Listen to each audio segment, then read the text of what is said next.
Look, I in my watchings today, I saw a bunch of interesting things. A lot of stuff around AI that was quite interesting, like the most recent kind of stuff. There's some amazing like visual Are stuff they going still on. scared at the verge? They're still frightened? No, I think they actually, They've calmed down now. Taken the chill pill.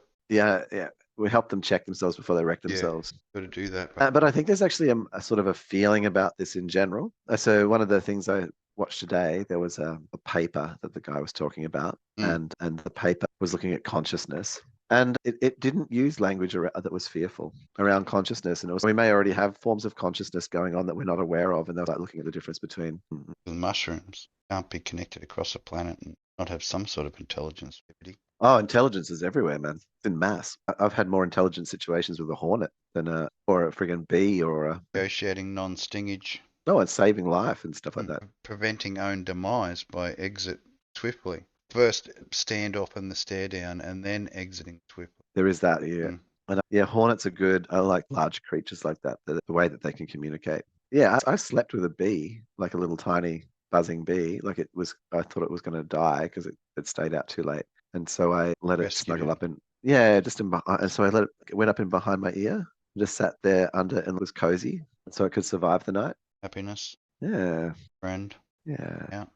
There's a whole heap of things going on there. We can sort of ascribe a whole bunch of things, like I say, our trust and maybe those things are real. I don't, but like the bee is cognizant that I'm not a bee and that I'm another intelligence and have Yeah. the capacity to see it.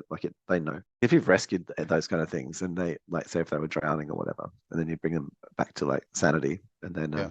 they'll often do things like where you'll have them on your hand, and then they'll fly off, and then they'll just come back. And they'll just come in and maybe just hang out and look at you for a moment, a little thank you, and then Acknowledgement. wetness. Hello, other part of the universe. Yeah, self-looking at self. I'm always grateful for those interactions. I find that there's less of those. You can have more focused ones with what we call pets, but yeah, I fail to see where there's a lack of intelligence. Like intelligence seems to be everywhere. That it's not. Well, I think for what we're looking at or look for in intelligence, something that can talk back to it. There's just the really classic cartoons, isn't there? Like little Mm. comics of a little African black person, like the old comics. I'll just use old language. Little blackie there, and it's you can't read and write English. Obviously, you're stupid. And no, actually, I know 7 languages, and I can live in the bush without anything other than a small cloth to cover my privates from snakes biting it. well, yeah, snakes are good to converse with and have little agreements. That helps things go a lot more smoother. You don't want to have to get like fractious with a snake,